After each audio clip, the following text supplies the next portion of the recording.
Steve's a werewolf, but he's my guy. He's different from the rest, I don't know why. But my mother and pop, they disapprove. But no one can stop us, for it's true, Lou. Huh? Lou? I had to rhyme two words. Okay, sure. Come on, got it. Go ahead. Where, oh, werewolf, I've looked everywhere, wolf. Where, oh, where is my werewolf? Hello and welcome to the MSTieCast. I am Toby Mobius, here with my two cohorts, Fred Fritz. Hello. And Joshua M. Hola, bienvenue. I don't speak any language but American.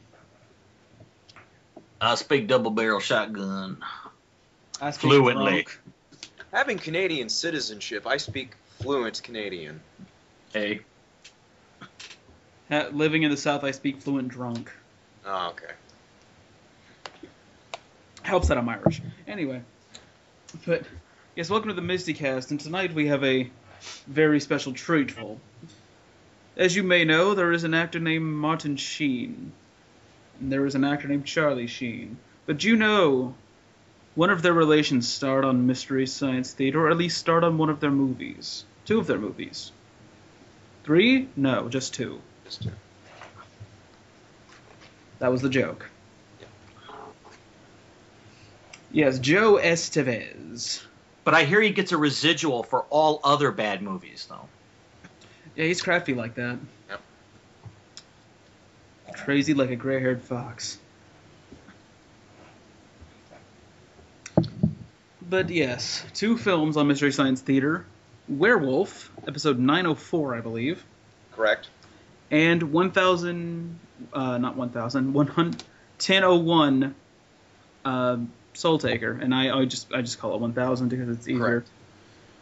1001, it both work. 1001. They did 1000 shows. This was 1001. A space oddity. 1001. We're going to discuss Werewolf first, and for the first time, we actually watched the episode together via Tiny Chat, which is a great little program if you haven't heard of it. TinyChat.com. Open up a little chat window. You can play YouTube videos, and you can do webcam or voice chat. You know, really, really neat. I just wish it worked better. Like, hey, it's great. Oh, I guess not. Well, Totally bailed on your. with every new technology, there are kinks that need to be worked out. That's the problem. It's always new, and there's always a kink. Yeah, pretty much. Ray Davies. God. Oh, we're talking about other kinks. Okay. Now the news come dancing. But yes, the first episode was Soultaker, 904, a Mike episode. You said Soultaker, honey. It's a werewolf. These Joe Estevez movies are all the same. Mm-hmm. Soultaker's the one with the werewolf, right? No, I believe you're thinking of Soultaker. Okay. Episode 1001. Okay. Wait, Soultaker's like the one where the guy does the thing with the thing, right? Correct. Alright. See, I is smart. I know movies. But yes, Werewolf, 904. I've said that like 5 times now. One heck of an episode. Excuse Fred. me? Sorry. Go ahead. Never mind. I was trying to remember, wasn't Soultaker that Michael Moore movie? No. Okay. That was a joke. Sorry. I see what you did there. Yeah. Somebody's not a Michael Moore fan. Used to be, not now. But Werewolf rocks. Werewolf, for anybody who remembers the first episode of the show, I actually mentioned it as one of my personal all-time favorites. Same here. Actually, both movies rank among my top 5 MST episodes. Werewolf's not in my top 5, but it's up there. One heck of an episode. The host segments are great. The riffs are spot on. It's just a very fun episode. Yep. Well, and it fits that perfect criteria we've talked about, where, you know, it's not a good movie. And By any means. Yeah, it's not a good movie, so you're really not following along with it that closely, because even the writer and the director wasn't following along that closely with it. So it makes it perfect riff material. And even when the riffs aren't good, the stuff on the screen is hysterical. Like the werewolf mask they used. Which was clearly a puppet. Clearly. And changed multiple times. Yes. Along with that guy's hair. Yep. Oh, gosh, that... Do we even know his name? I can look it up. I got it. What was his character? Do you remember? He wasn't Yuri, was he? No. Well, if it is, that's George Rivero. I don't think that was Yuri. I think Yuri's the one that was the first werewolf. Sure? Yeah, because they said Yuri's sick. Oh, yeah. Call an ambulance! Well, I'm supposed to listen to people who aren't in the movie, but alright. And by that logic, he would have been, well, I know it's Paul. It's not Richard Lynch. I know that for a fact. Are you sure it's not Yuri? I'm pretty sure it's... Hold on. He's got top billing. I was gonna say, I thought it was Yuri. I remember the girl calling him Yuri. I'm probably wrong. I didn't pay attention to the names too much. I didn't even remember Paul's name until like the third go around. Because he just doesn't leave an impression at all. No. I honestly forgot he was in the movie for a while. He's like the star of the... He's exactly. The top billing. But that's him. He's the protagonist, but he's not even... It is him, by the way. It is Yuri. It is. Okay. Paul's just a complete non-entity, but... Hey, Yuri's hair. Well, we talked about this while we were watching it, but and we didn't really get into a discussion so much, but I got the vibe that this literally was two different movies. Like there was one film planned, and they had a Ray Dennis Steckler moment where, if anybody knows Ray Dennis Steckler, he would like be shooting one movie, get bored, and then change everything. And that's the way this movie felt to me. Like, you're starting off with this archaeological dig, the skeleton, and then this other storyline with Paul just seems literally just taped on. It doesn't feel like it belongs in the story arc at all. And then we get the keeper character, who feels even more tagged. The Uncle Santa, the... Dictator for Life Santa Claus. Yeah, it looks like he was really tacked on at the last minute. Right, I've always felt that scene felt like it was shot afterwards to pad out the 90-minute runtime, if it's even 90 minutes. I don't know. I believe it makes the 90-minute... Well, a lot of stuff got cut from the Mystery Science version, so I believe it's 90. Okay. I could check, but I believe it's 90, at least. I believe it said 90 on the IMDb page. Well, I looked at it a couple weeks ago, so...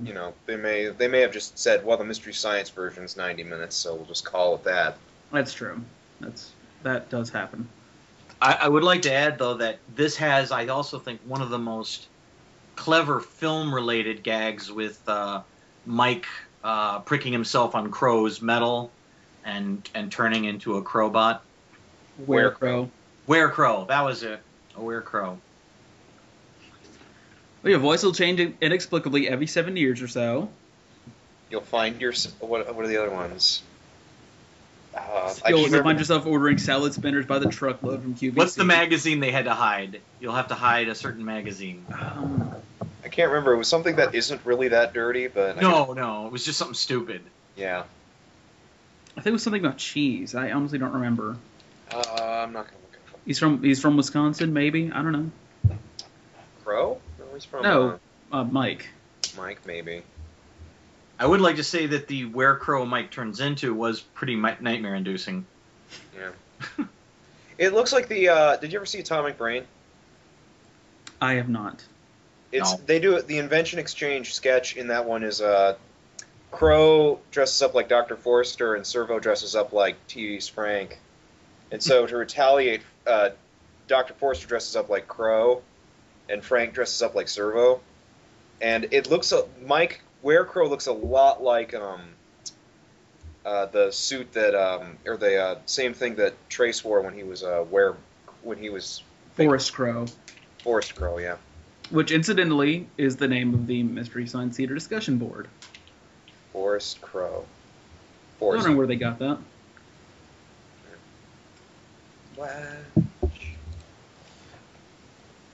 What else? It's just a lot of the movie is just until the werewolf attacks start happening. The movie really is pretty boring. Like, with the exception of Dictator for Life Santa, pretty much everything that isn't werewolf related is pretty dull. Mm-hmm. And I'm glad that the Mystery Science Theater crew, were able to get so much mileage out of it. Yeah. Well, it's even though there's not, like you said, there's no real action happening. Everything changes so much in this movie. It's so bizarrely disjointed. Like the best action scene, if you want to call it that, in the film is probably where the guy's turning into a werewolf in the car. You know, that's if you want to talk any intensity this film might have, that's probably the most tense scene in the whole film. Snostratus. What else was he going to do but crash into something? Yeah, it was, and how long it takes. I would just like to say that I was impressed that he could, drive under that much intense pressure for as long as he did. Yeah. I think everybody should have to, when they get their license, be turned into a werewolf while driving and see how they handle it. Now that I got wheels, those gazelle don't stand a chance. I'm gonna follow the hell out of this guy. What was the point of following him is my question. I guess to make sure that his plan to turn all the security guards into the world into werewolves one by one and killing them in car accidents went off without a hitch, I'm guessing. So we're gonna get a werewolf that sits at a desk and asks people to sign in. Yep. So how about the fact that some people turn into a werewolf and some don't? I mean, that rule kind of wasn't hard and fast in this one. No, because like at the end, maybe it's different with the sexes, but with the spoiler alert ending, where it turns out the girl is a werewolf. By that logic, wouldn't she have turned into a werewolf the same time Paul turned into a werewolf? Or Dictator for Life doesn't. Well, he did get bitten. He didn't get bitten, but the he girl... got bitten. Where he jumps him at the stairwell. He's bleeding. And you see it lunge for his neck. Sure looked like he got bitten to me. I think he scratched him or something. Or well, even then, that would still constitute it. Yeah, because it only took a scratch of the bone, if you remember. This is true. Yeah, so if you're going to... there's that whole thing about creating rules and sticking by them. Werewolf is to werewolves what Twilight is to vampires. It picks and chooses what it wants, and then makes up the rest. I don't know. I think Twilight was probably a little more faithful to its rules than this was. I don't know. At least they got the basics of werewolves right. Vampires don't go out in the sun. Vampires don't go to school. Vampires bite you, and at best, you turn into one. Yes, because werewolves drives cars all the time. Well, werewolves, they transform under the full moon. Yeah. Sometimes. Which happens every other day. Every other day, yeah. It is the third straight week of full moon. Scientists are baffled. I'd be more worried about the fact that the full moon it's the third day in a row of the full moon than I'd be worried about a werewolf. I would like to point out we are recording this on the night of the supermoon. Oh, yeah. Great timing, nature. Ooh. Werewolves or wherever you are. I wondered why I went through puberty again earlier today. There's also the amazing disappearing name cast in the film. I mean, we've already mentioned, of course, Joe. And when you can't afford him for your entire film, you're in trouble. Oh, yeah. But you also have Richard Lynch, who... Now, he's actually a good actor. So, you want to get, like, a Richard Lynch biographical information? What was he in? Well, Richard Lynch has been in a lot of... He's mostly known for B films. He's been in, like, Star Trek, Next Generation. But what I've known him from since I was a young man was The Sword and the Sorcerer, which is, like, one of my all-time favorite, sword and sorcery kind of movies. He was the villain in Trancers 2. He was in the absolutely hideous Alligator 2. He's one of those actors who started off... He did very well. and he was in like Werewolf and pretty big in the 80s, and then started to just go further and further into B films, and a lot of people would call him the poor man's Rutger Hauer. But lots of TV. Like if people see his face, he's one of those guys you'll know instantly. You may not know his name because he has kind of like a wrinkly skin. Not to be mean, he just does. He's well known for it. I don't want to be offensive, but I looked at a photo of him. Well, I just looked up a photo of him just now, and he does not look too hot in that photo. Yeah, he got. I think he suffers from a skin condition very similar to John Carpenter. A lot of people don't know director John Carpenter has a very bad skin condition, and he can't be in the sun. That's why if you see shots of John Carpenter, he always has a giant hat with a veil on it when he's directing. Mm-hmm. And I believe Richard Lynch suffered the same disease. I could be wrong on that, but I know they both can't go in the sun, and that's why Lynch's skin got so bad. Which is weird because in Werewolf he's in the sun a lot. Well, he was in the sun in all of his movies. I mean, if you really look, I think that's what did him in. He didn't protect himself well enough. Looking at his IMDb, I find it hilarious that he was in both Werewolf the movie and Werewolf the TV series. Just coincidentally. They probably figured he's qualified. Oh, I'm an idiot. He was also the head terrorist in Invasion USA. Yep. Mikhail Rostov.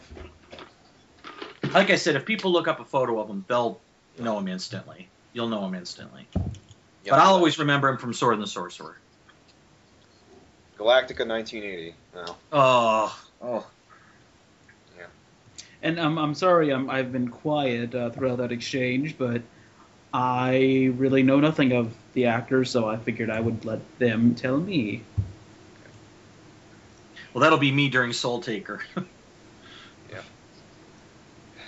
Yeah. I'm sure you'll remember at least one name from Soultaker. Oh, no, I remember the movie. I remember it. I don't want. Well, let's save that for that. But okay. I remember bits. That's all I remember.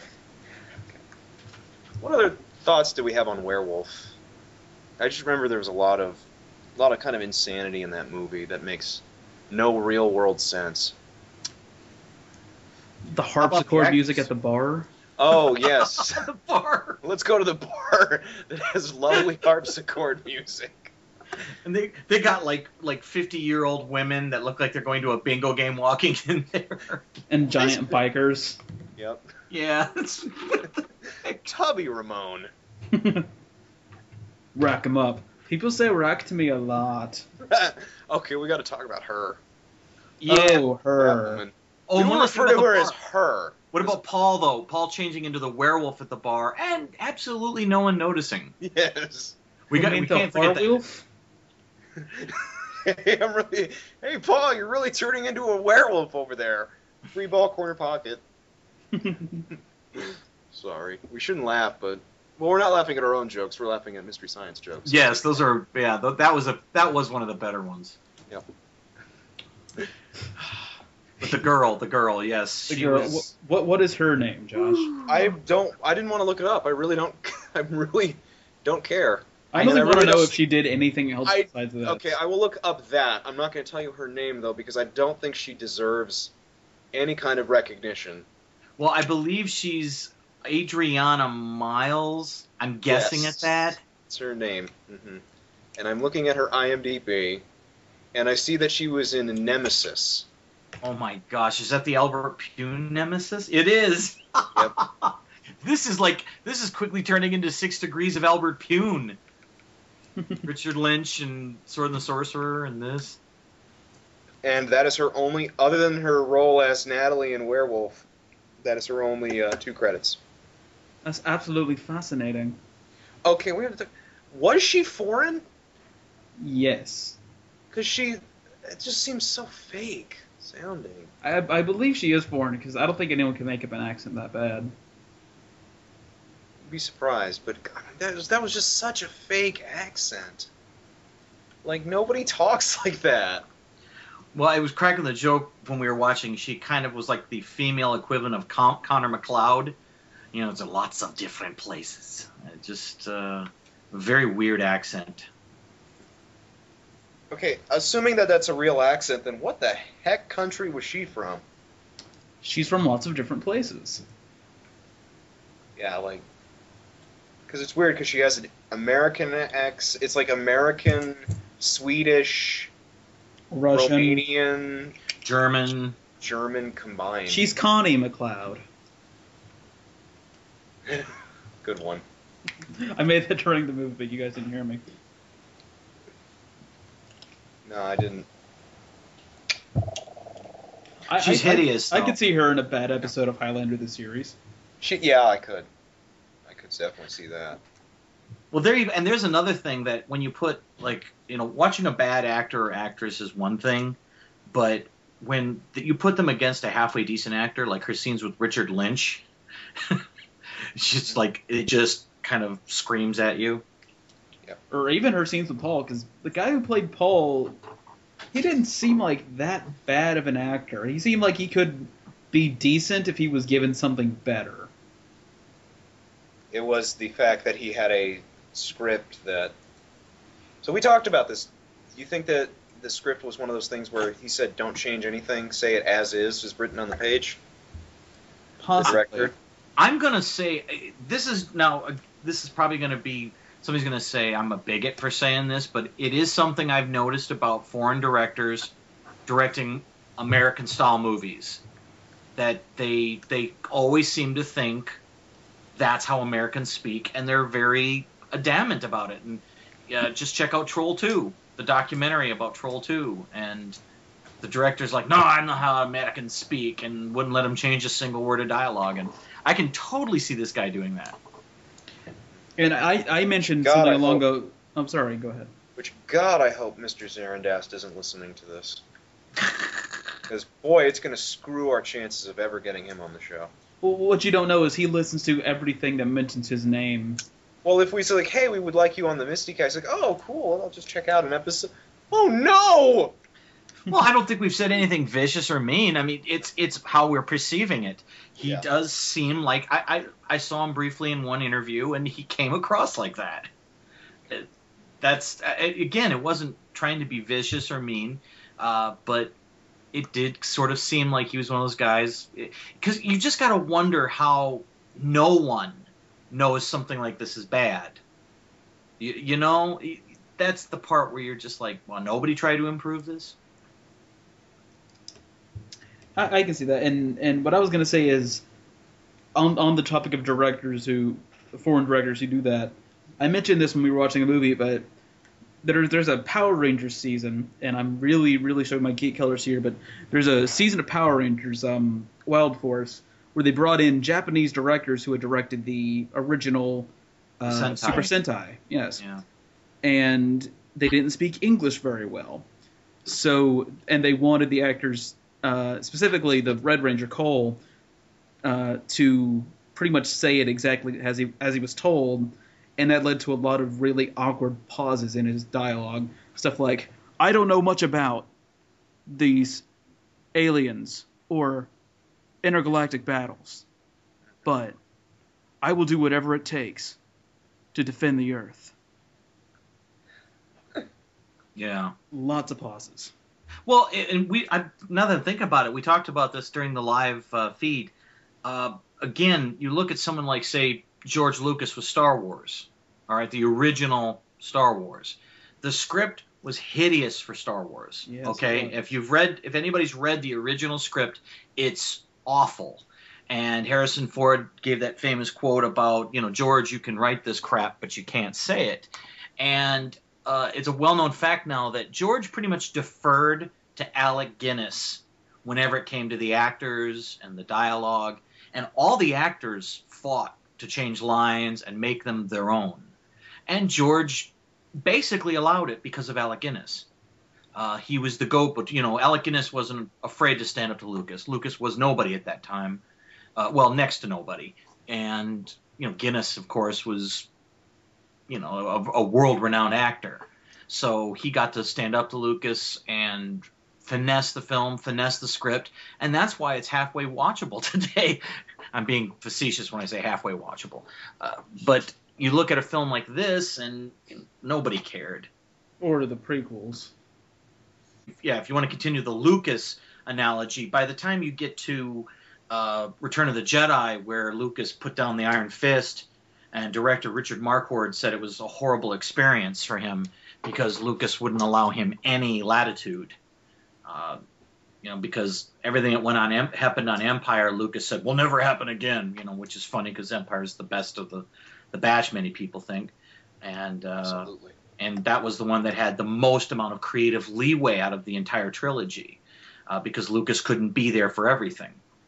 But whatever. It's just I'm using that as the analogic point that perhaps on bad movies, not just Werewolf, that's what happens. Nobody says anything, or the director is like, no, I know how this sounds.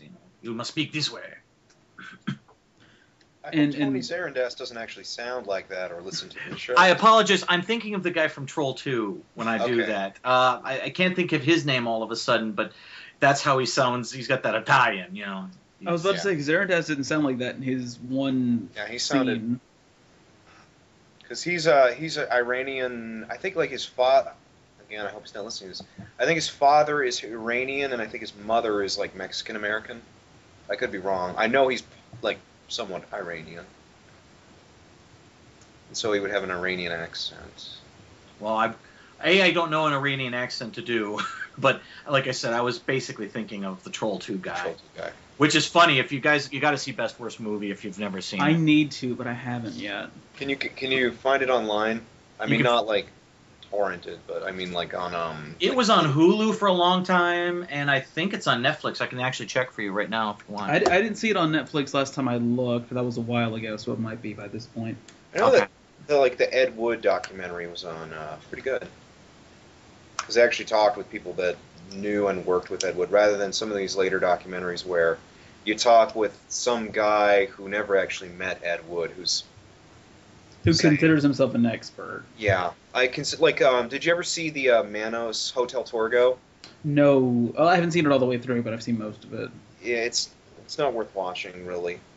I'm just gonna put the hammer down and say it's really not that good because they only talk with 3 people. One of them was the sheriff at the time, who I don't even think saw the movie in its entirety. He knew Hal Warren, but he didn't really have anything to do with the movie. Guy number 2 is the guy in the car who was making out, and he's exactly the kind of person you think he would be. Has a bottle of scotch in one hand and probably smokes 3 to 4 packs of cigarettes a day. And guy number 3 is a quote-unquote film historian who seems to know everything about the film Manos, The Hands of Fate, but he sure messed up a lot of facts. As did the filmmakers of Hotel Torgo, sure had a lot of inaccuracies in their film. Mm. Well, all our information was from Wikipedia, so, Yeah. This was pre-Wikipedia. This was 2004. Wikipedia existed since, I think, 2001. I don't know if there was a Manos page, and it certainly wasn't that. Just so you guys know, Best Worst Movie is available for instant viewing on Netflix, and if you haven't seen it and you're a Misty at all, you've got to see Best Worst Movie. It's a must-see in my opinion. Well, and you'll know what the heck I'm talking about when I talk about this particular director. I like I said, I really think that the director that you see that directed Troll 2, he is the prototype of every foreign director I've ever even personally run into.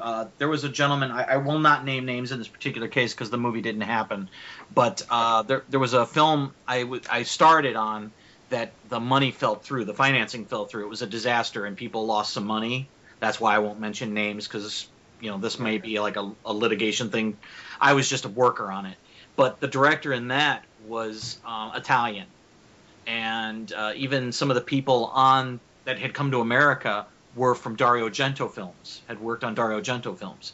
And he was very, very similar to the gentleman in Troll 2. Not in appearance, but definitely in attitude.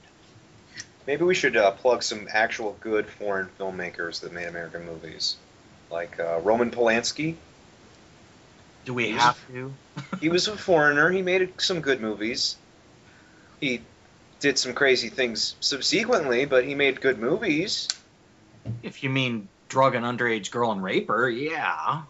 Well, I'm thinking before that. I'm thinking like Chinatown. Well, okay, if we're gonna just talk director, yes, Chinatown's an exceptional movie. Yeah, we're not going to talk about his subsequent habits. Well, there's a lot of directors from other countries that have done great. I mean, good grief, go all the way back. Charlie Chaplin, he's a Brit, and all of his films are more equated with America than they are with anything else. But he was a Brit. Well, yeah, but we're talking people that English not being their first language. Fritz Lang, the director of Metropolis in his home country of Germany, but then came over here and directed lots of movies like Fury with Glenn Ford and did a great job. Learned English very quickly. Brought Peter Lorre with him, too. Ooh, Peter Lorre. Yeah. All right, so we're a good chunk into the episode. I think we should switch gears and discuss Soultaker. Soultaker. That took my soul right there. It was the 3rd of September, a day I'll always remember. I'm gonna steal your soul, 'cause I'm a taker. There's actually an anime called Soultaker. I don't Yes, know there is. how it correlates Yeah. with the movie Soultaker, but it does exists. not, but, Okay. Oh, Soultaker, if there's a classy film, boy.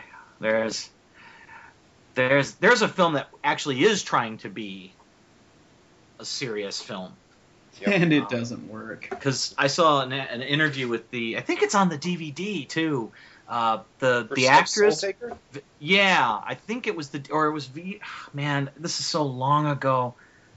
Maybe it was on the VHS, but it was if her name is pronounced Vivian Schilling, Correct.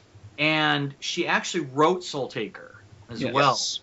And she's one of the writers. She wrote the original story that it's all based on, and she really thought this was deep and meaningful and very spiritual.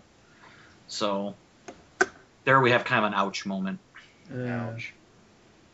That's the thing I remember the most about this movie was her in this interview.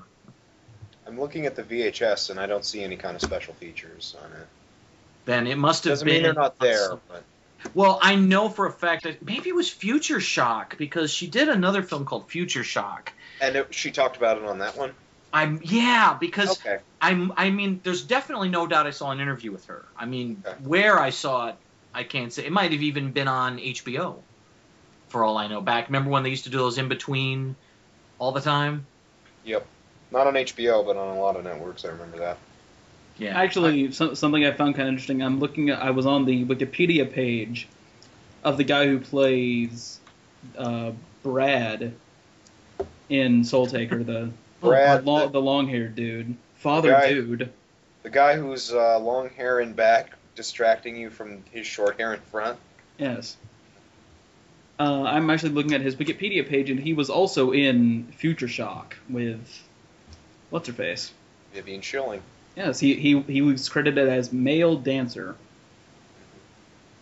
and he was also in Gone in 60 Seconds. Didn't we have Linkara question? It was Cop Rock. I don't know if that made it to air or not, but we were wondering whether or not he was in this episode of Cop Rock. It was Lupa. Lupa? Okay, yeah, sorry. Yeah, he was also in Gone in 60 Seconds. It says he starred in it, but... Oh my gosh, that guy! Oh, he's terrible. and with Jean-Claude Van Damme in Desert Heat. Does it say whether or not he was in Cop Rock? It does not. Okay. By the way, for people that might not know this, we're talking about the original Gone in 60 Seconds, not the Nick Cage one. No, I'm talking about the Nick Cage one. Oh, he was in the Nick Cage one? Yeah, it says... I think you said the lead. No, it just said he's starring in Gone in 60 Seconds with Nicolas Cage. All right. I'm trying to Fair see. enough. He's not even listed on the cast on the Wikipedia page, so I don't know. He may have been an uncredited extra. Maybe it says he starred, and I was like, that's some stretch, Agent. Okay, it wasn't the guy I was thinking then at all. Wikipedia. No. Well, it's Wikipedia. I mean, I just remembered Gone in 60 Seconds because Christopher Eccleston was in that movie. Ninth Doctor. Boy, there as a man's career has kind of gone into the toilet. Well, he was in G.I. Joe, so that's something. Movie Like or I the said, cartoon? there's a guy's career's gone to the toilet. The movie, he was Destro. I'm gonna go with Fred on this one. Yeah.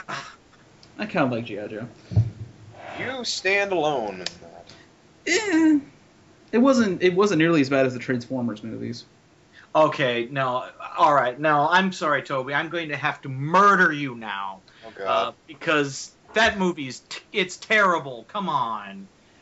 They've got Cobra Commander is in like a plastic melted mask. That was dumb. Yeah. It's a dumb movie. I will grant you, but it is better than Transformers. Look, and I'll say this about Christopher. He was actually engaging in it. I mean, for what he had, I have no problem with him or his performance. In fact, I thought a lot of the people in it rose above the material. But you gotta give me, like, and I mean, as far as the writers, they have this character, the Baroness, Yeah. and they couldn't even get her right. They made her blonde. No. America. Did she have glasses?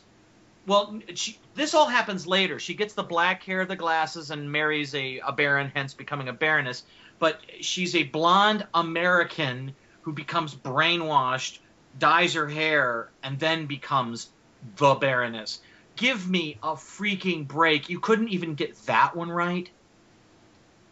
And one of the best things from the comics, by the way, I'm not referring to the cartoon series at all. I didn't think the cartoon series was very good. It was entertaining for its time, but I loved the comics. 80s?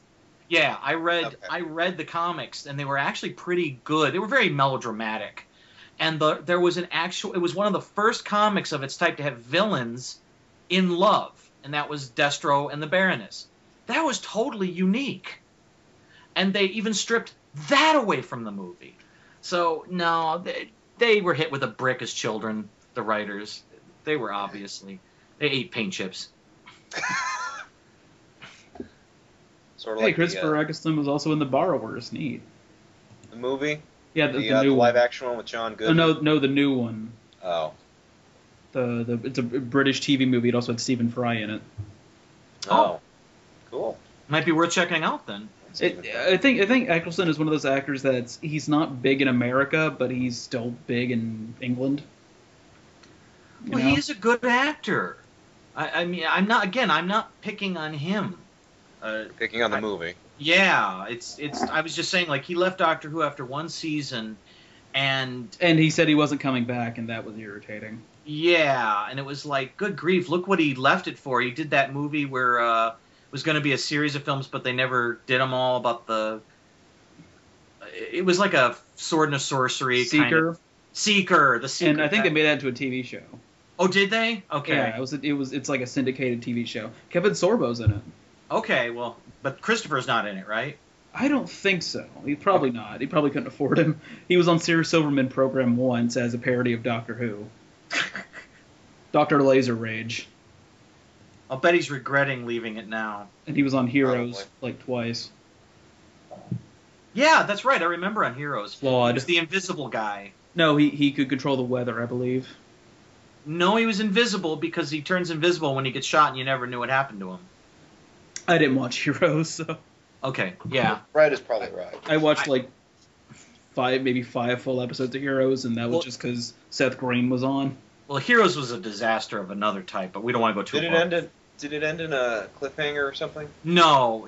Contrary to what people say, I felt the last episode of the series was a decent ending. It ends with a sort of like a question about what will happen to all of them as far as being treated by people, but most of the storylines, if not all, were wrapped up. Okay. Of sorts, because if you followed the show from the beginning like I did, it fell apart. Okay, like people disappeared, including Christopher Eccleston's character, and never came back, and so there was a lot of stuff just never resolved. But it was because of the bad writing. Are we talking about a movie or something? Yeah, I was gonna say we just went way off. Soultaker. Soultaker. 'Soul. Soultaker. James Brown is the Soultaker.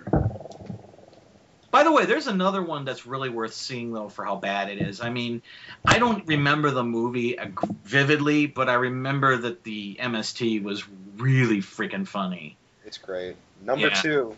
Well, I probably shouldn't give you the number, but it's in my top 5 for sure.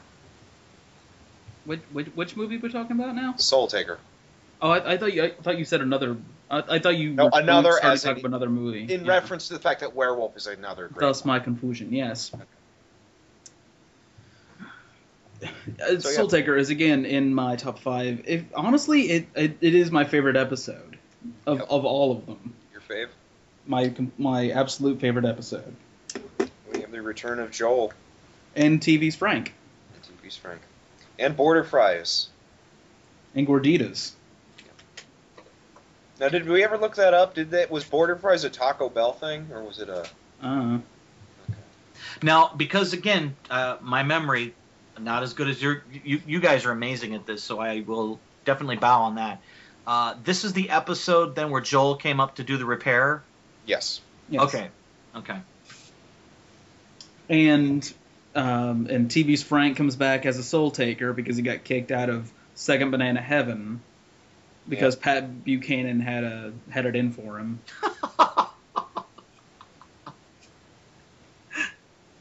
Yeah. Wasn't there another line about getting in a fight with Gabby Hayes, or am I imagining that? I don't really remember. It seems like something Frank would say. Well, hey guys, I got a point here. Since we're talking Soultaker, Robert Z'Dar. Now, everybody picks on Joe Estevez a lot, and I've actually seen Joe. You know, when given the right material, he's not that bad. In all honesty, if he's sober and he has a good script. Oh. I'm kidding about the sober. I don't know. If allegedly, we don't know. We can't prove that. That was a joke. I was kidding. Good grief. I thought this was MST. But Robert Z'Dar seems to get a free pass. I've often found that interesting that, like, he's in so many bad movies. He's in the Scott Shaw films, by the way. There's a connection to the whole Scott Shaw, if anybody remembers that, with the Lupa episodes. But the Zen filmmaking, him and Joe Estevez. What do you think of Robert Z'Dar as an actor? I mean, even when he's playing in a bigger movie like, say, Tango and Cash. I didn't see Tango and Cash. He was okay in Soultaker, I think. Okay. He certainly wasn't. I liked him in Maniac Cop. Yeah.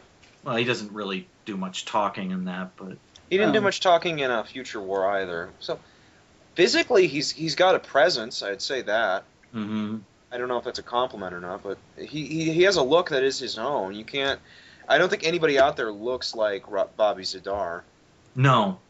And you know, I'd like to say I don't think he's a bad actor either. I just think it's interesting, though, that this guy's been in so many bad movies, like almost probably as many as Joe Estevez, and yet he gets a free pass. I've noticed. Do you think it's because he's just well liked, maybe, or? I think it's just because he wasn't the star of either Soultaker or Future War, or really, I think he was only the star of Maniac Cop, if I'm remembering correctly. Well, he's the Maniac Cop. Yeah. Bruce Campbell's really the star of the first one, and then Robert Davi takes over. Maniac Cop 2 is actually really, I think it's a really good movie. I mean, it's a lot of fun. Larry Cohen is one of my favorite B-movie writers.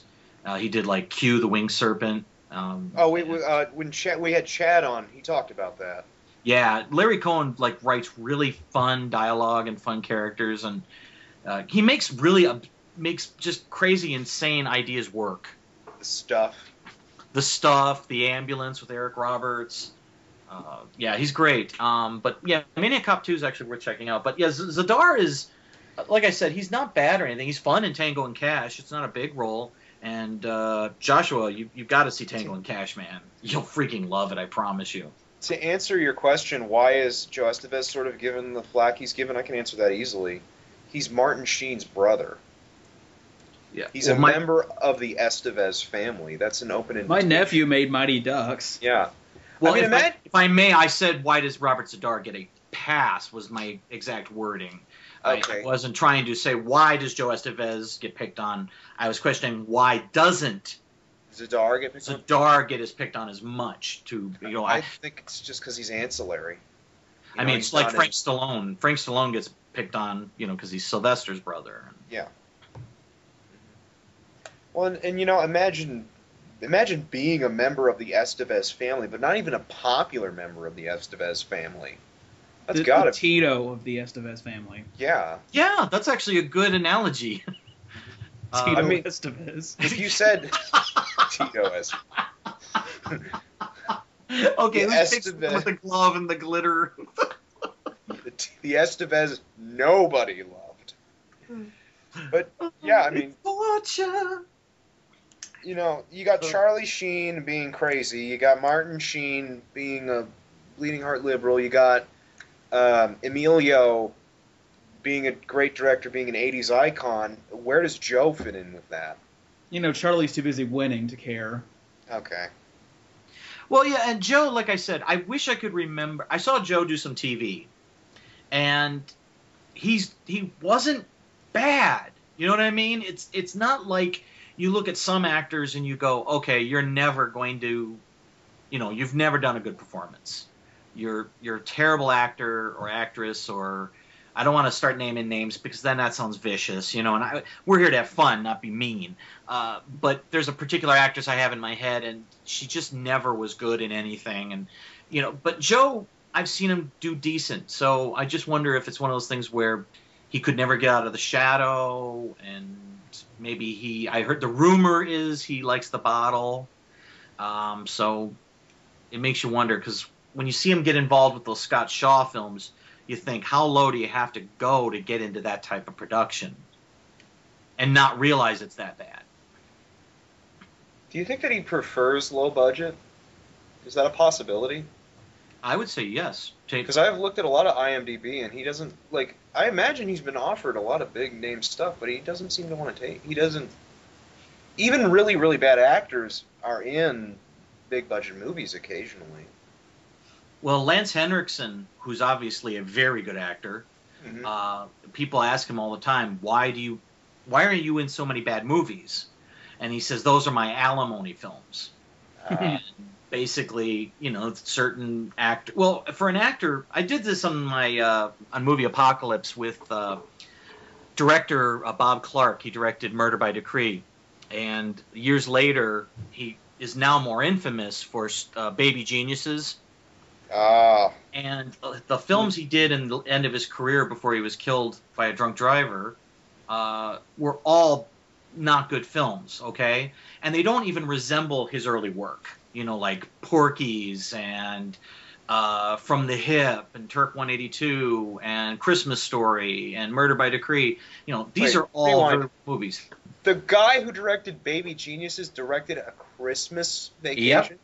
Well, not Christmas Vacation, A Christmas Story, the classic. You'll shoot your eye out, man. Oh my God, that's so sad. Didn't he also direct the sequel to that movie? Yeah, he did both movies, and he did Karate Dog, I think was the Karate other Dog. piece of crap. But what people don't understand is, no, or was Chevy Chase in that? Chevy Chase was the voice of the Karate Dog. Oh wow, I didn't know that. Okay, I just remember John Voight. Baby Geniuses too, and which is weird because Chevy Chase was the voice of Benji in what was that movie where he dies and he comes back as Benji? Whatever. I'm sorry. But my point about this was that he did these jobs because he had to support his family. Mm-hmm. All right. It's not that he's a bad director or he became a bad director. Everything changed. In the 1990s, everybody wanted blockbusters, and the B films became Z films, and directors couldn't personally develop their projects. So, yeah, I would agree with Joshua. I would say that it's very possible that for Joe, those are the films that were the easiest for him to get a paycheck from. They were quick. They didn't probably require much memorization of the script, and he got paid. Joe did an interview on the Shot Factory DVD for Soultaker, and he sort of said how he enjoyed going to Mobile, Alabama, but he was kind of crazy, I guess that's the word for it, during the interview. Mm-hmm. He was kind of, I don't know how to describe it. He wasn't like, I guess he was really into the interview, I guess is a good way to put it. Intense? He's like, Soultaker is a good movie. What if you died and it wasn't your time? That's the idea of of Soultaker. And, you know, that's what he was like during that interview. I'd love to get him on here.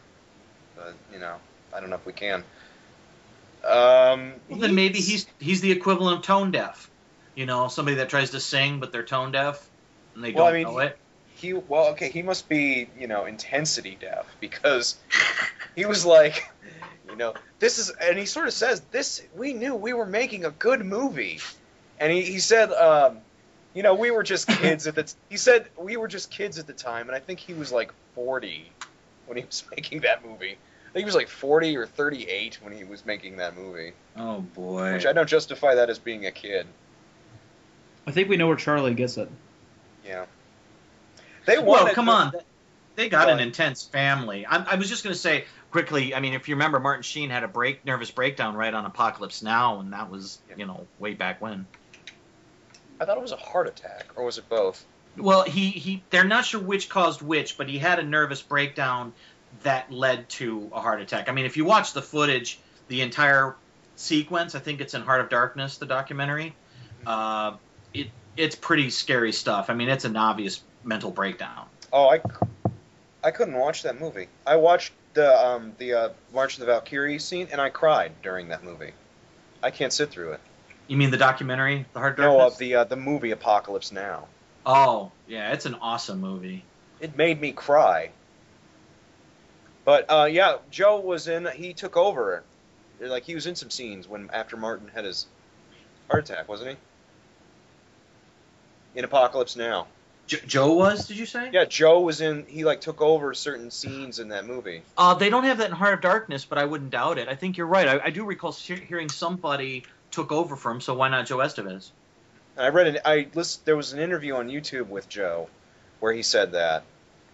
Okay, I believe it. He doesn't publicize it like he publicizes being in Soultaker, but... Well, it makes sense to me. I'll just say he kind of looks like him too, especially when they were younger. Joe really looked like Martin, or Martin looked like him, whatever one. Watching Soultaker, there's certain scenes in that movie where me and Toby were watching it, and we were like, okay, he looks like Martin Sheen in that scene. Yeah. He looks like his brother. Yeah, like I said, when you go back to when they were younger, especially, they really looked alike. Toby, are you still there? I am still here. Okay. I was actually reading the Apocalypse Now Wikipedia page. Okay. Trying to find out if I'm right or not. Yes, actually. Okay. I mean, I'm trying to remember. I just heard about. I didn't know somebody was replaced on a movie by their. Oh, I know who it was. It was The Shadow. I didn't know that Alec Baldwin was replaced by his one brother for multiple scenes in The Shadow. Tito Baldwin. Tito Baldwin. No, it wasn't. Randy Baldwin?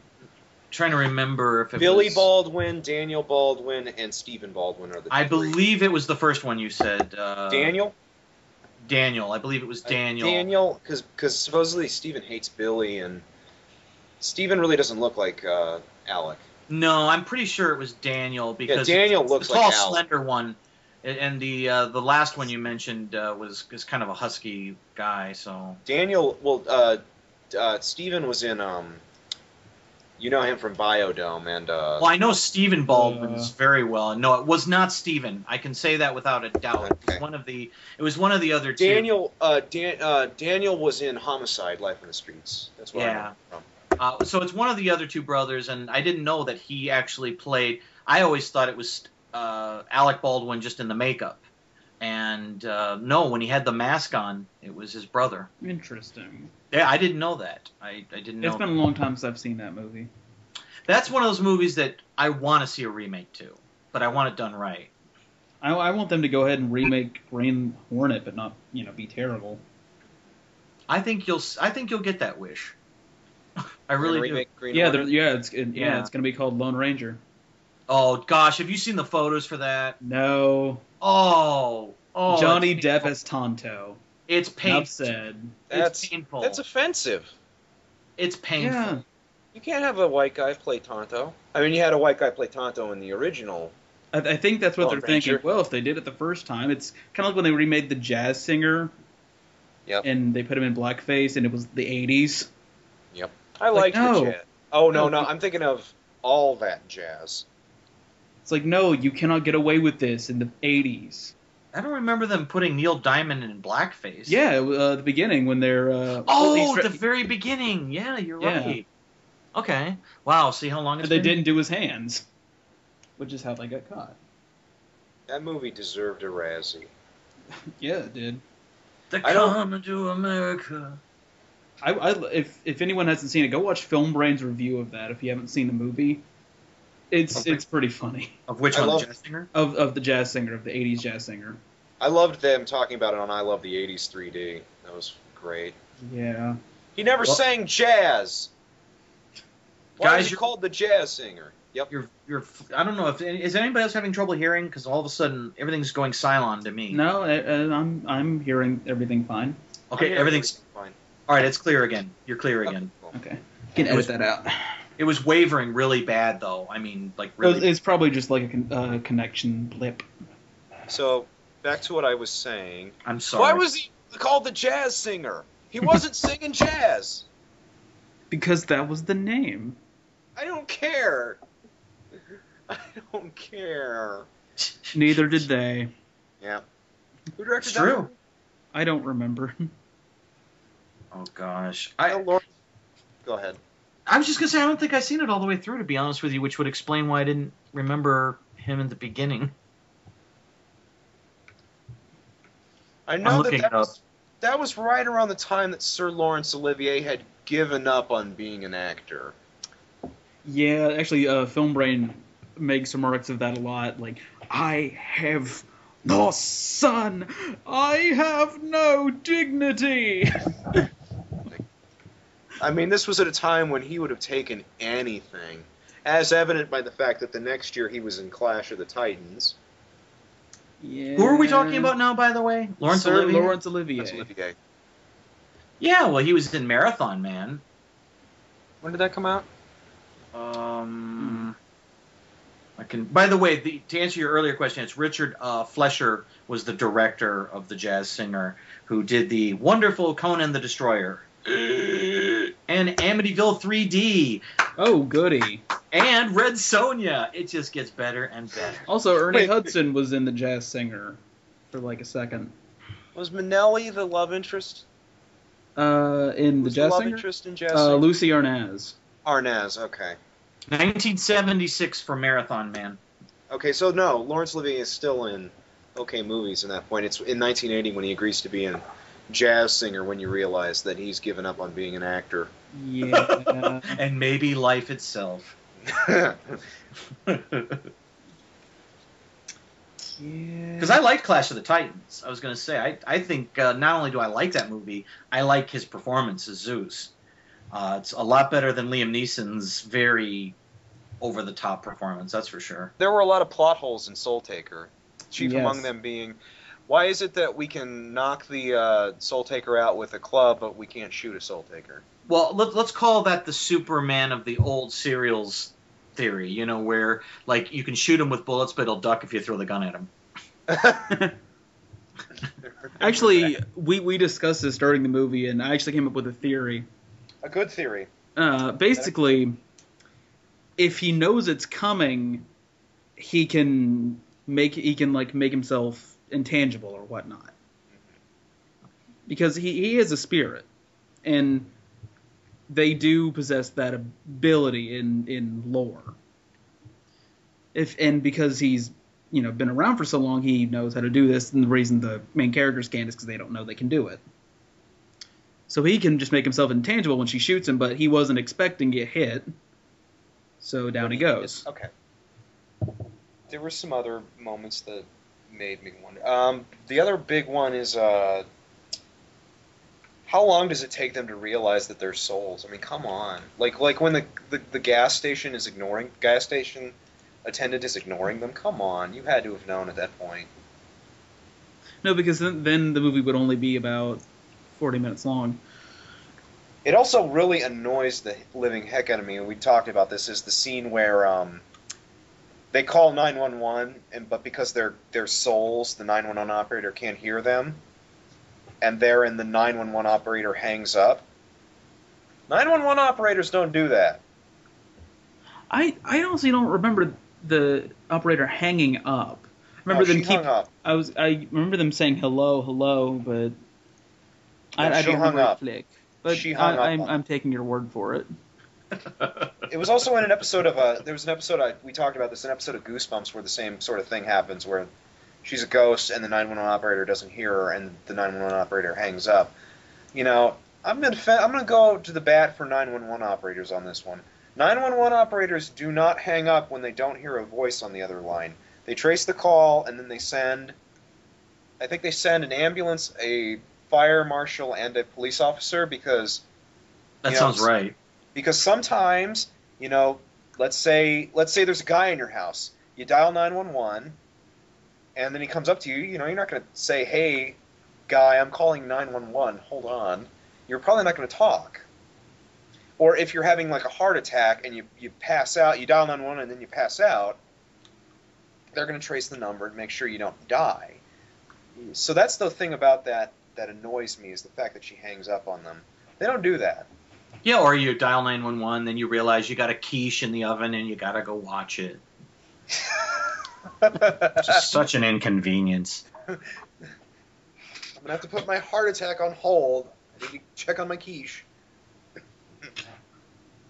I am sure that someone called 911, said, "I'm having a heart attack," or said, "My home is being invaded," and then said, "Hold on, please. I need to check, the food in the oven, or I need to check something in remedial and stupid."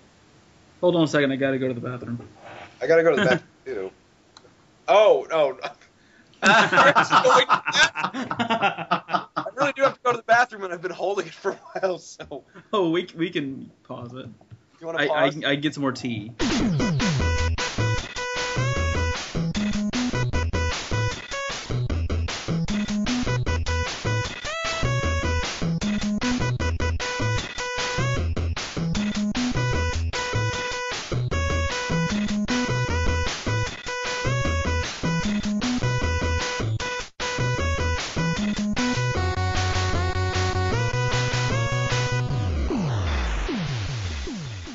And we're back. Soultaker. Or Soultaker. Leak taker.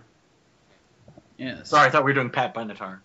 He's a soul taker, leak taker. Bus taker, don't you break around with me. But yeah, I'm worried. What happened to the nuns in that movie? Did they get home safe, or?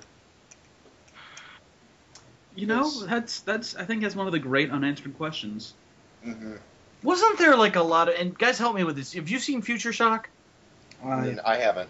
Oh, then never mind. I was gonna say, didn't they reuse like some of the locations for both those films? Like they're wandering around rocks in the desert and stuff.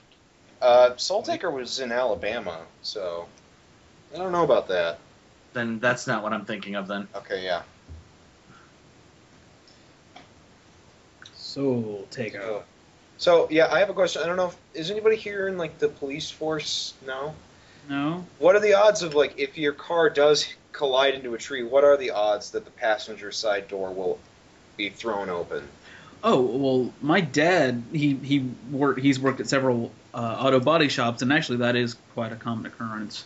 Okay, so why did the cop in the thing seem to think that it was a miracle that the side door was open? Because he was written by a girl who doesn't know anything about cars. Okay. Or much else. Bazing. Ooh, Well, God. no. Look, that might sound mean, but you watch the movie and the proof is there. I mean, Which is Yeah, that's. I'm hoping to contact her. So kind of like Mr. Zarendest, I'm hoping she's not going to listen to this. Well, I think everyone can admit that they, at that age, they didn't know everything. They thought they did, but they don't. I know I don't, and in the future I'm going to know that I didn't know anything. well, you can just blame me. You can say, well, we got this one guy, and he's just mean to everybody. You're like, yeah, well, we won't Brad, bring... you're not allowed during celebrity interviews anymore. That's Steven Spielberg. My gosh. What a jerk. Did you see Schindler's List? Boy, did that suck. I would have said Indiana Jones 4, but okay. Well, I was picking He's a good joking. movie. He really and thinks so- Schindler's List is good. Yes, I would. I don't know. I just would have picked one of his movies that isn't good. Like, well, then the joke doesn't work. If I pick a good one, then it's. Oh, forget it. I like. I'm the one that's doped up because I hit my jaw earlier today on a chair. Yes, but I'm 19, so I say stupid things. By the way, if anybody's wondering, I fell off. I was trying to kill a spider on the ceiling, and I freaking slipped off the chair and bashed my shoulder and jaw. So I'm like on pain pills right now. I did something like that with a hornet once. Oh yeah? My sister's allergic, so I had to kill it. Well, it was stupid for me. I was just trying to take a nap, and the thing was on the ceiling. You know, it's like you got that mental image of the thing spider coming down on your head. You know, so I was like, oh, I better get it now because I don't like to kill him just to kill him, but I just didn't want the thing hanging over me while I was sleeping. And I mean, I hit hard, man. Spiders. They're called master race of spiders. They're called broom handles, Fred. You know, it's funny, but that's that woulda, shoulda, coulda kind of scenario. Yep. Looking back, it's like, yeah, there's a lot of things I could have done. But didn't. Nope. Nope, I had to go and reenact what could have possibly been a new entry in the final exit movies, or whatever those are called. The books. Final Destination? Final Destinations, yeah. Those movies are hilarious in how bad. Were we talking about it, or were we typing it? I believe we were talking about it. Because I just said, why does Death need to build Rube Goldberg devices in order to kill those kids? Why doesn't he just go buy a gun? He's Death. Why doesn't he fill the room with carbon dioxide? Monoxide. Well, the first film, I'll tell you what, when I saw the first film and everybody loved it so much, and I watched it, I was a little bit in shock because of how bad it was. You have a scene where it was the first, the best friend that dies in the shower, and of course it's that ridiculous, slipping, tripping, and then he hangs himself in the shower. Somehow, yeah. Somehow, and the next scene, the friend who saved everybody on the plane, hey, everybody, let's get off the plane, and he saves their lives, basically, and the parents come running up to him and say, it's your fault that he committed suicide.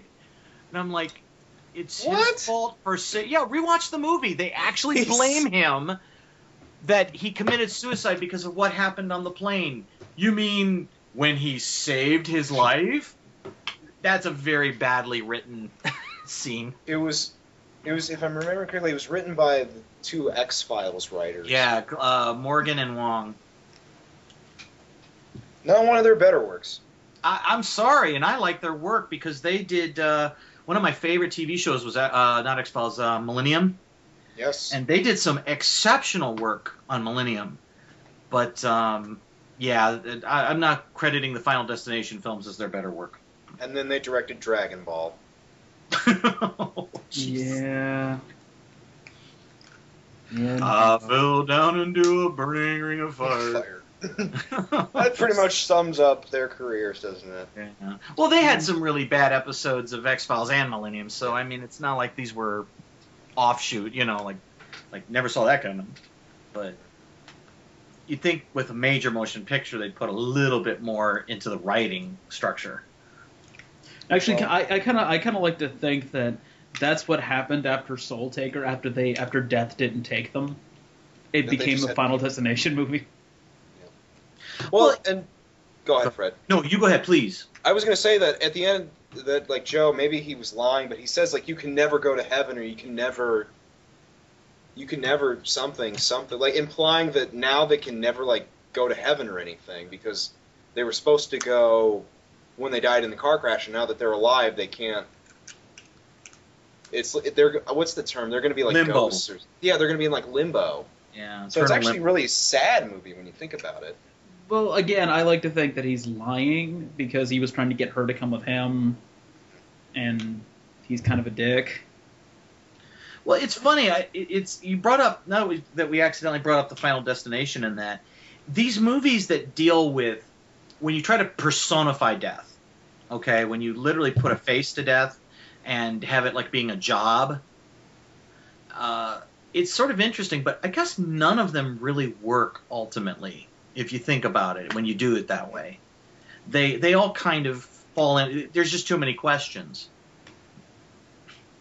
I don't know. I thought Dead Like Me answered them pretty succinctly.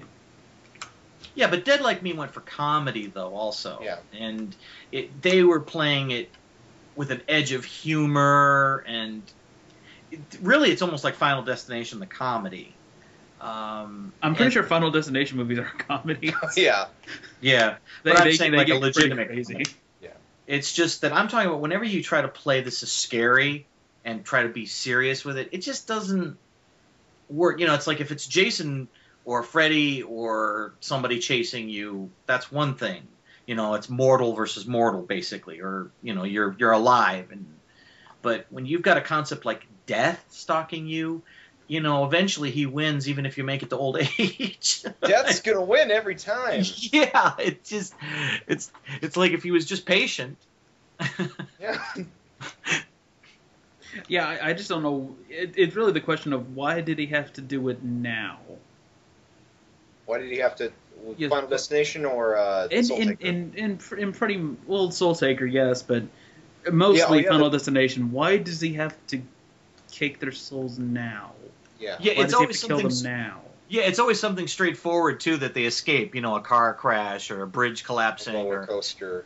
right. But then it's like for each individual death, as you were the Rube Goldberg, you know, just it's got to be something ludicrous, and suddenly you're thinking, okay, Freddy Krueger's not that far out. Which, the sad thing about those deaths is they seem like the kind of death you would read about in, like, Darwin's... What's that thing? Darwin's... The Darwin Awards? The Darwin Award. They're always, like you fell on a thing, it hit a bar, and then you got blasted in the head with a nail gun. That just sounds so... Seeing it, I guess, is scary, but it just sounds so stupid when you say it out loud. Locked in a tanning bed. Locked in a tanning burned bed. to death. Well, by the way, I don't know if you guys Melted. know this, there is a Darwin Award movie. It's called the Darwin Awards, and a lot of people haven't seen it, but it's actually pretty decent. I have not. I didn't even know it existed. Yeah, they do the one about the guy with the rockets on his car that MythBusters did, and throwing the dynamite on the ice. I'm guessing it's like 1,000 Ways to Die, the movie. God, Basically. 1,000 ways It's to not die. a bad movie. It's got a couple clunky moments. Well, I like 1,000 Ways to Die, so that But- sounds like a movie for me. I didn't see 1,000 Ways to Die. I'm just saying that the movie itself is actually halfway decent. 1,000 Ways to Die is pretty much that, but a series. It's a series with really bad actors recreating really, really stupid ways to die, and it's really stupid and cheesy, and it airs on Spike it's TV. really stupid and cheesy, but Ron Perlman's narration just sells it. Hey, well, if it's Hellboy, yeah, man. Yeah, his narration over it just he can sell stupid people dying in stupid ways. I'm trying to think of one of my favorites. I remember one guy getting like trapped in a what is that machine that bales hay? Yeah, A hay baler. Yeah, I remember that, like a guy falling into a hay baler. And I remember some other, I don't know why, but I remember the really dirty ones. I remember the dirty one. The dirtier ones are just the ones that stick out the most. Let's not Because talk they're about so- them. Let's try to keep this podcast PG. Oh, okay. I remember one where a guy sticks his head out the window while he's Okay. driving and he gets decapitated by a mailbox. Okay. There you go, kids. Keeping it clean for you. We can talk about the dirty ones later. Excuse me. MSTieCast after dark. Oh, gosh. I just heard the horn. As I slowly take off my t-shirt. And now we're in PG-13 territory. The theme song to She-Wolf of London is playing. Oh, she was from London. So, why does Death need... Yeah, like you said, why does Joe Estevez have to get their souls by midnight? Or why does he have to get them by 8 o'clock?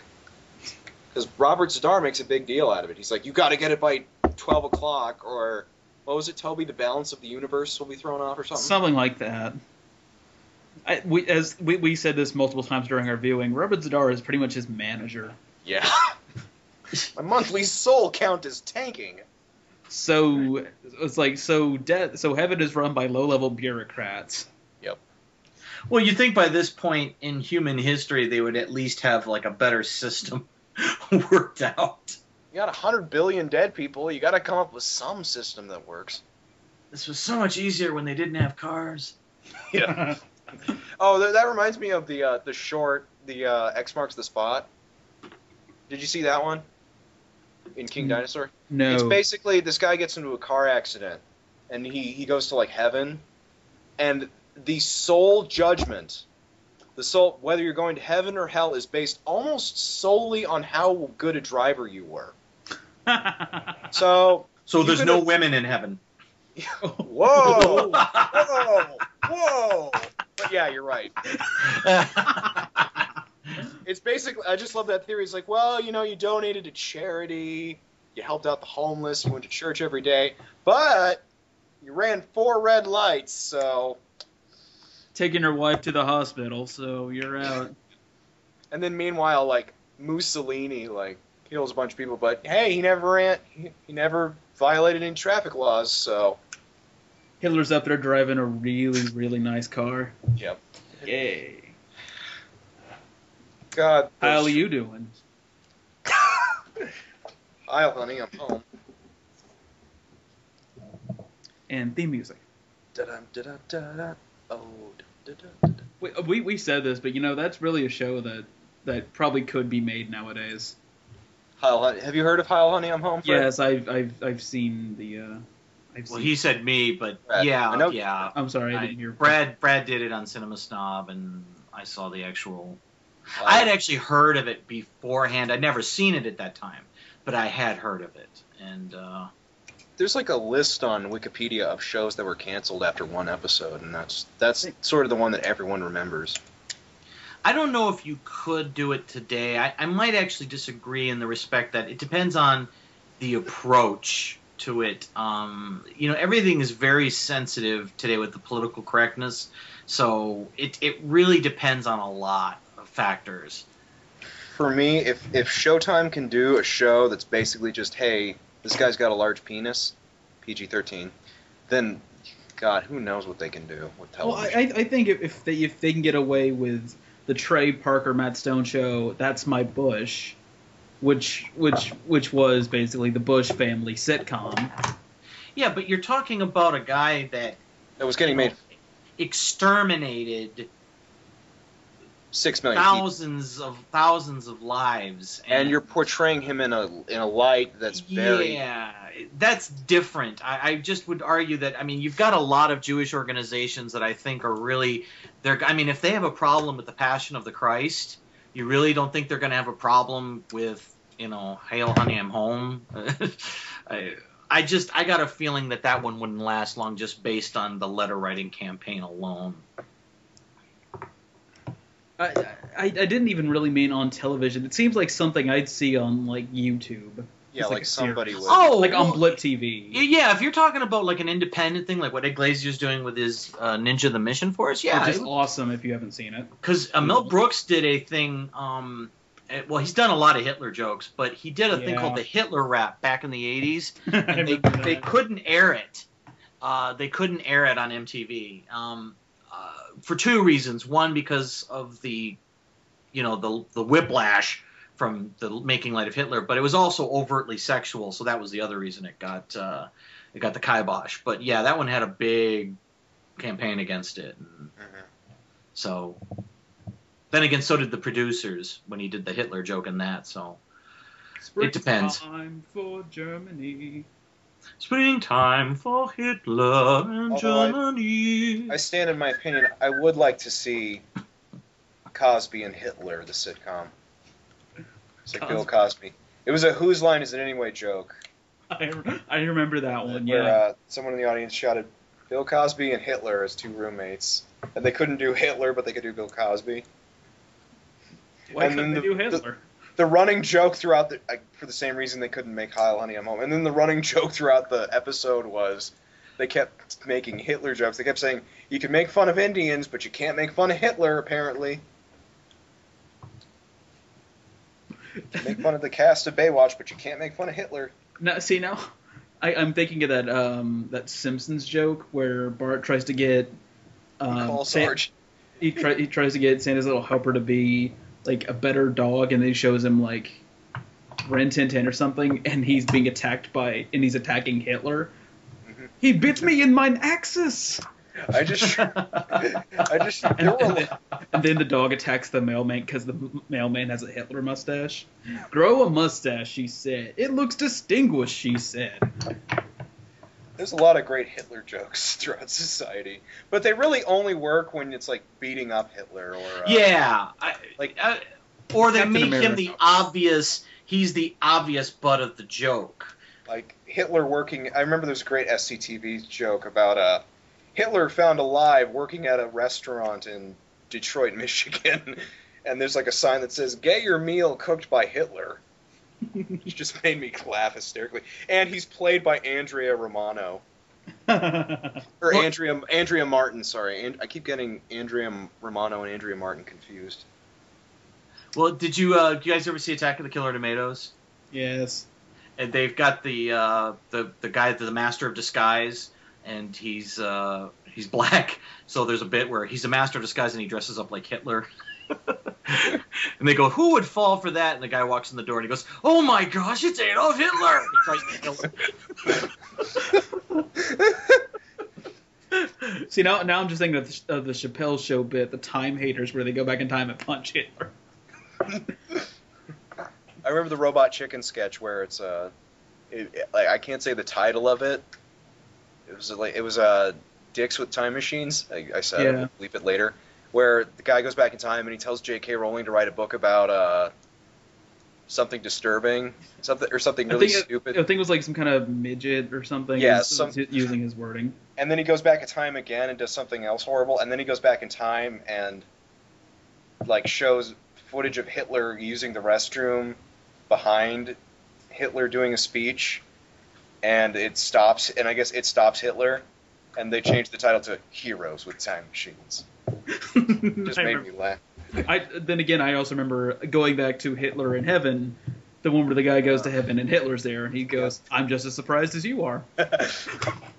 This isn't Hitler related, but the one Robot Chicken that I thought could actually be a show that I would watch was when they did the riff on Hogan's Heroes, but it was Hulk Hogan, Heroes. And it was Roddy Piper doing his own voice. You know, it's like, "Hey, you effing Nazi," and starts beating him up. I was just and then they beat up laughing. Hitler.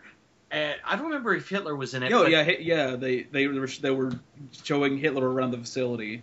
But it was, all I know is it was really one of those things where I was thinking, oh, I'd watch this. I mean, if this was real, I would watch this. The plot would you'd probably run into plot problems after a while. Because it would probably most of the time just be them beating. It would have to be, obviously, a short thing, but I'm just saying it would be a really funny... I would like to see that sketch return. Live action. I mean, now that Randy Savage is no longer with us, I don't want to see it, but it's... Randy Savage died? Yeah, you didn't know that? Macho Man? Oh, Macho Man, yeah. I know Randy him by his name. Oh, okay, well, yeah, He's Randy wrestling Savage. Oh, yeah! And I know him from the Weird Al... Remember the Weird Al show where he was in? Where supposedly he didn't want to be in it because he didn't want to lose a fight to a hamster. And they explained this is so horrible. I'm so sorry, Randy. They explained, well, that's the joke. You know, you're a big macho wrestler, you get beaten by a hamster. And then he supposedly said, well, okay, as long as it's not a girl hamster. I think he might have been kidding there too. Oh, Randy. Oh, yeah! Oh, I didn't realize he was the Kool-Aid guy, too. Okay. No, the Kool-Aid guy was, oh, yeah! Getting back on the track of Soultaker. See, that just proves how memorable that movie is, MST. We keep going to other things. I'm going to end up cutting a lot of this out of the episode, I think. Oh, we have to. I mean, maybe we should actually start wrapping this up, too. I'm going to keep the recording of this just so I can listen to it later. Just like, I may put out two versions, like an extended version where we ramble. Like, this can be our stinger. I don't know if you've listened to any of our shows lately, Fred, but we put, like, a stinger at the end of it, and it was just extended conversation outside this. And I remember what was the extended conversation with Lupo? It was like Scooby-Doo. Yeah, it was and Scooby-Doo. its many forms. And I remember I cut a lot of the conversation for the video version. No, wait. Yeah, no, you cut for the video and the audio. I cut for the video, and then I left a lot of it in for the audio version. And then he got lazy and didn't want to edit the audio, and it's like, I got. No, I decided to leave some of it in the audio because I thought it was funny. So yeah, I think we should wrap it up, but but I don't think we should wrap up with Soultaker. I think we should wrap up with Joe Estevez. What can be said about the man? I hope he continues acting. Irregardless of the quality, the man has brought a lot of entertainment to people. I want to see Soultaker too. That is my statement. Oh yeah, we talked about that as well. Like the rumor is there was a Soultaker 2. I verified them and they are not true, which saddens me. I believe there was supposed to be. I believe she intended there to be an actual, sequel. Not a sequel, a series. Oh, okay. Like she wanted a series out of it. Well, we were talking about this at the end of the episode. Frank is a Soultaker. The Mystery Science episode. Frank is a Soultaker, and he realizes he has to take Joel's soul. And I would have loved to see this television series, which is Joel is like renegade. He's traveling across America, being chased by Frank, trying to get his soul. I kind of want to see that as a television series. That would have made made for the greatest stinger of all time, like a fake trailer for that show. Yeah. Or Soultaker 2, Werewolf. Yeah. Mr. Estevez, you're needed on the set of Werewolf. They take the souls of supernatural creatures. Great. You know Asylum's going to rip me off now. Yeah, about when Ghostbusters 3 comes out. That's probably what they're going to do. Hi. I know what you're thinking. And no, I'm not Martin Sheen. I'm his vastly more talented yet lesser appreciated brother, Joe. So, Joe, we love you. We'd love to have you on the show. In conclusion, do more work. Joe. Please, keep doing it. You are a credit to your generation, even though it's not our generation, because, sorry, but you're not a kid, Joe. You were 38 years old when you made that movie. That does not constitute being a kid. Which movie? Soultaker. Oh. As he said in an interview, we were just kids. How old was he when he made Werewolf then? He would have been like 42, I think. Yeah. I've come to a conclusion. Dem bones, dem bones. Dem bones, dem dry bones, sir. Yep. Skinwalker? Skinwalker. Texas Skin Ranger. Oh, gosh. Now you really created I'm one. a tree. Just wanted to put in a word for nature. Thanks for your time. I know that's your favorite riff in that entire episode. Yeah. The best thing about... I'll save it for another time because we got to end it. So. Wow, they are, in fact, driving down the road and they are flirting with disaster. Wow, I really can drive 55. All right, so that was the MSTieCast. Thank you for listening. I am Toby Mobius. I'm Frederick Fritz. I'm huge.